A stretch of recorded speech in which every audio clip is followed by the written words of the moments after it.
America ने इस जंग में अपना सबसे खतरनाक, दुनिया का सबसे महंगा परमाणु बॉम्बर B-2 स्टील्थ बॉम्बर उतार दिया है।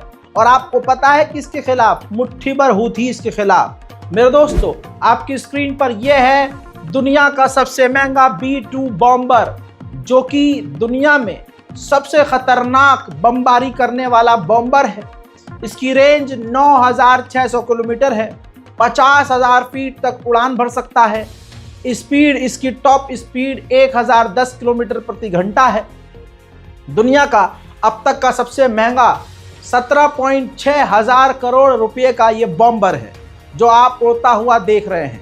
आइए, यमन के हूथीस के ऊपर इसने सबसे खतरनाक मिसाइलें यानी बंकर ब्रस्टर्स, जिस मिसाइल से हसन नसरुल्लाह को कत्ल किया गया, वो मिसाइलें इसी खतरनाक बॉम्बर से यमन के हूथियों के ठिकानों पर दागी गई है।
दोस्तों, आप समझ चुके हैं कि ये सबसे बड़ा ऐलान जंग है।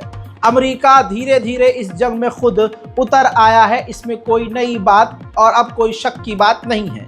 दूसरी तरफ इस खतरनाक बॉम्बर का मैदान जंग में उतरना सीधा सीधा ईरान के लिए बड़ी धमकी एक्सपर्ट बता रहे हैं। मेरे दोस्तों, अब एक बड़ा टेक्निकल एक मामला है सोमालीलैंड। आपकी स्क्रीन पर मैप सोमालीलैंड का, आपको ये एक मैप मैं आपको दिखा रहा हूं जिसमें आपको आसपास के मुल्क भी नजर आ रहे हैं। जरा ध्यान से देखिए मेरे दोस्तों, ये पहले पूरा का पूरा सोमालिया था, लेकिन सन 1991 ने इसने अपने आप को सबसे अलग कर लिया और इसको कहा गया कि मान्यता भी दी गई। कई सारे देशों ने इसको मान्यता दी है और कईयों ने अभी नहीं दी है। अमेरिका और इजराइल ने इसको मान्यता नहीं दी है, लेकिन UAE ने सोमालियालैंड को मान्यता दे रखी है।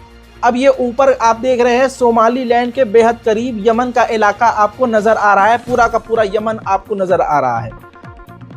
अब आप गल्फ ऑफ एडन से देखेंगे रेड सी तक, ये बीच से रास्ता जाता है और इजराइल और तमाम यूरोप के इलाकों में इस लाल सागर से ये तमाम चीज़ें यहाँ से होती हुई आगे अगली जो अगली दुनिया के क्षेत्र हैं वहाँ पहुँचते हैं। अब इजराइल सामान नहीं आ पा रहा है, तो सोमालियालैंड को UAE लालच दे रहा है कि आप अपनी जो ज़मीन है, ये एरिया जो ऊपर आप देख रहे हैं, यहाँ पर इजराइल को जो ये एरिया आप दे दें, यहाँ पर इजराइल जो है अपना सैन्य अड्डा बना सके। अब आप देख सकते हैं मैप से ही कि अगर इजराइल को ये सैन्य अड्डा दे दिया गया, सोमालीलैंड ने अप्रूव कर दिया, तो यमन यहाँ से बेहद करीब है और आए दिन जैसे फिलिस्तीन, गाज़ा, लेबनान पर इजराइल बमबारी करता रहता है, फिर यमन पर भी इसी तरह से बमबारी शुरू हो जाएगी और हमले शुरू हो जाएंगे। इसके बदले UAE ने कहा है कि अगर आपने अपनी ज़मीन अमेरिका या इजराइल को उनके सैन्य अड्डों के लिए दे दी, तो अमेरिका और इजराइल से भी हम आपको मान्यता दिलवा देंगे।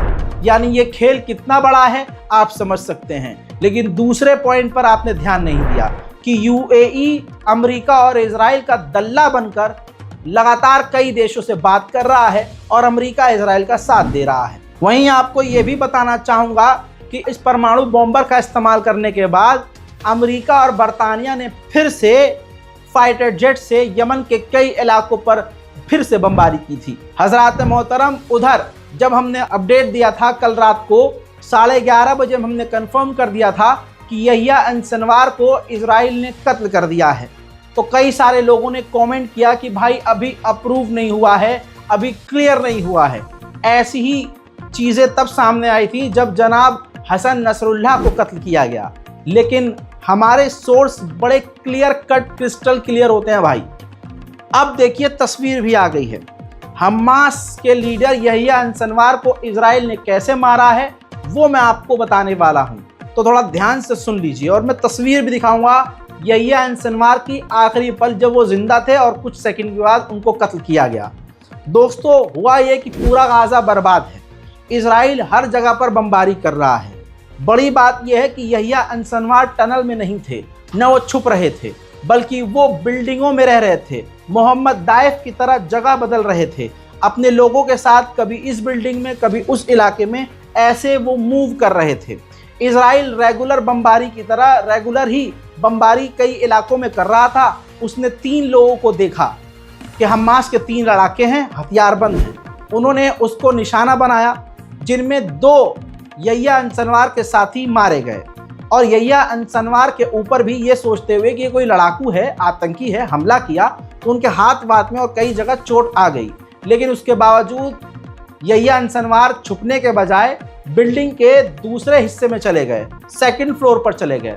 उसके बाद इजराइल की सेना ने सोचा कि एक बार बिल्डिंग को चेक कर लेते हैं, जो बिल्डिंग पहले से ही डिस्ट्रॉय थी, चेक कर लेते हैं कि इसके अंदर है कौन और कितने लोग हैं। तो उसने अपना जासूसी ड्रोन भेजा। आपकी स्क्रीन पर यहिया अंसनवार की आखिरी वीडियो, जासूसी ड्रोन भेजा जाता है और आप स्क्रीन पर ध्यान से देखिए, इजराइल का ये ड्रोन कैप्चर करता है कि सामने बिल्डिंग के 2nd फ्लोर पर एक व्यक्ति मुंह पर कपड़ा लपेटे हाथ में एक लकड़ी की स्टिक लिए बैठा है। ये यहिया अंसनवार हैं। जी हाँ, यहिया अंसनवार खुले में सामने बैठे थे, छुपे हुए नहीं थे और कहीं इधर उधर भागे नहीं थे, बिल्डिंग में जिंदा सही सलामत थे, घायल थे।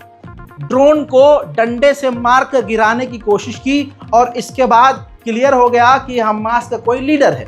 जैसे भी अंदाज़ा इजराइल की सेना ने लगाया और उसके बाद स्नाइपर ने, जी हाँ, बमबारी नहीं बल्कि स्नाइपर ने सर का निशाना लगाया और यहिया अंसनवार को मारकर गिरा दिया।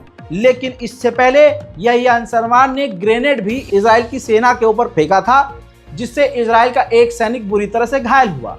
इसके बाद उस बिल्डिंग पर टैंक भी दागे गए और आखिर में स्नाइपर ने गोली मारकर उनको नीचे गिरा दिया। इसके बाद की तस्वीर न देखने लायक है न दिखाने लायक है। इस तरह से इस्माइल हानिया के बाद हमास के दूसरे बड़े लीडर यहिया अंसनवार का इजराइल ने खात्मा कर दिया। इन तमाम चीज़ों की एक बड़ी बात बता दूं कि यहिया अंसनवार बिल्कुल अंदर किसी कोने कोतड़े में नहीं थे। इस मैप को देखिए, यहिया अंसनवार इजराइल के बॉर्डर से सिर्फ और सिर्फ 1 किलोमीटर दूर थे। यानी ना अगला इंसान भाग रहा था, ना अगला इंसान टनल में था। बहरहाल ये अपने में बहुत गहरी और बहुत बड़ी बात है। उधर मेरे दोस्तों फिर इजराइल ने इल्ज़ाम UNRWA पे ये लगाया कि यहिया अंसनवार के साथ जो एक बॉडीगार्ड था जिसे हमने मार दिया, वो UNRWA के साथ काम करने वाला कार्यकर्ता था। जिसके बाद UNRWA ने इस बात को झुटला दिया और कह दिया कि ये इजराइल का महज इल्ज़ाम। मेरे दोस्तों अब हमास के जो वाहिद लीडर बचे हुए हैं खालिद मिशाल हैं आपकी स्क्रीन पर। ये खालिद मिशाल भी इजराइल के निशाने पर हैं, लेकिन ये इस वक्त टर्की में हैं। लेकिन टर्की भी कोई ज़्यादा सेफ मुल्क नहीं है। इजराइल के जासूस और कार्यकर्ता और अंडर कवर एजेंट तुर्की और दुनिया भर में इसी तरह से फैले हुए हैं। अब इजराइल के जासूसों का पूरी दुनिया में फैलना, मैं आपको इसकी गहराई बताता हूं। अमेरिका क्यों इजराइल की हर बात में लब्बैक कहता है, आपको मैं बता रहा हूं कड़ी से कड़ी जोड़कर। इजराइल के जासूस जो एक्स जासूस रह चुके हैं और बड़े बड़े पोस्ट पर रह चुके हैं, वो अमेरिका में बड़े बड़े पोस्ट पर आज हैं। अमेरिका की मीडिया में इस वक्त इजराइल के तमाम पूर्व जासूस हैं। आपकी स्क्रीन पर ये जो खूबसूरत महिला नजर आ रही है, अनत सचवर्ड्स, मेरे दोस्तों ये न्यूयॉर्क टाइम, अमेरिका के सबसे बड़े अखबार न्यूयॉर्क टाइम में एडिटर हैं। इनके अलावा साचार पेलेड, ये जो हैं ये भी अमेरिका के बड़े बड़े राइटर्स में से एक हैं, अखबारों और मीडिया के लिए काम करती हैं। सिर्फ यही नहीं, ये मोसाद में काम करने वाले एजेंट्स हैं। ऐसे ही दुनिया भर में और खासकर अमेरिका में बड़े बड़े एजेंसियों और बड़े बड़े पदों पर इजराइल के पूर्व जासूस काम कर रहे हैं। इसी तरह से अमेरिका का अखबार है एक्सिस, जी हाँ, उसमें आपकी स्क्रीन पर इस व्यक्ति को देखिए, ये भी इजराइल के जासूस हैं, बराक राविद। बराक राविद ये इजरायली पत्रकार हैं जो अब अमेरिका के अखबारों के लिए काम कर रहे हैं। ये तीनों जो मैंने आपको दिखाए हैं ये इजराइल के फॉर्मर यूनिट 8200 के एजेंट थे। तो आप समझ सकते हैं कि इजराइल कहां तक बैठा हुआ है। इसी वजह से अमेरिका के बड़े बड़े अखबार इजराइल की ही जबान बोलते हैं। जैसे वॉशिंगटन पोस्ट ने यह तक लिख दिया कि जो यूएन पीस कीपिंग फोर्स यानी दुनिया भर की मिलिट्री जो यूएन में है और वो UN peace keeping force Lebanon में तैनात है, वो UN peace keeping force Hezbollah के दोस्त। उधर यहिया सिनवार के कत्ल के बाद, असैसिनेशन के बाद, अमेरिका के नेशनल सिक्योरिटी एडवाइजर ने कहा कि यहिया सिनवार डील के लिए रुकावट था। अब डील के कोई रुकावट नहीं है, अब वो खत्म हो चुका है। लेकिन इसके अलावा और भी लोग हैं जिनको हमें खत्म करना है। यहिया सिनवार के बिना अब दुनिया और बेहतर हो गई। यहिया सिनवार इजराइल का एक बड़ा डर था, जिसके मारे जाने के बाद नेतन्याहू और सीनियर कमांडर खुशियां मनाते हुए भी नजर आ रहे हैं।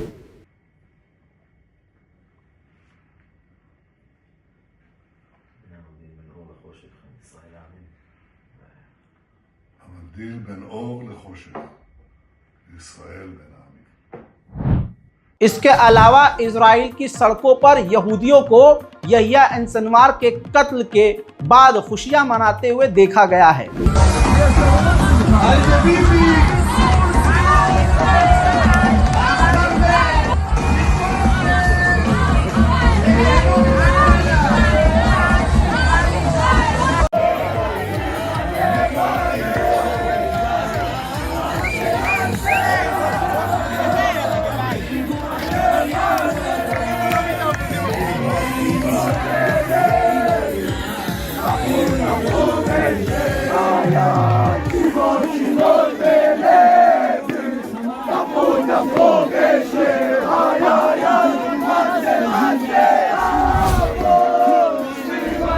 मेरे दोस्तों, बाइडन ने खुद बयान जारी करके कहा है कि यहिया सिनवार और दूसरे हमास के लड़ाकों को कत्ल करने के लिए मैंने ही अपने जो अमेरिकी जासूसी एजेंसियां हैं उनको ऑर्डर दिया था कि आप साइड बाय साइड इजराइल के लिए काम करो और हमास के तमाम लीडरों को ट्रैक करके इजराइल की मदद करो। अमेरिका ने यह भी कह दिया है कि अब यहिया सिनवार के बाद अगर कोई दूसरा हमास का लीडर बनने आएगा तो वो देखेगा कि हमने गाजा का हाल क्या किया है और जो भी लीडर हमास के बने हैं उनका हाल क्या हुआ है। उसके अलावा गाजा में हमास के लीडर के मारे जाने के बाद बाइडन ने नेतन्याहू से खुद बात की है और उनको मुबारकबाद दी है। वहीं इजराइल के आईडीएफ के चीफ को अपनी आंखों से आप देख लीजिए, ये वहां पहुंचे जहां यहिया सिनवार को इजराइल के बॉर्डर से सिर्फ 1 किलोमीटर दूर कत्ल किया गया। हजरात मोहतरम, बात ये भी सामने आ गई है कि यहिया सिनवार की बॉडी तक को इजराइल ने चुरा लिया है और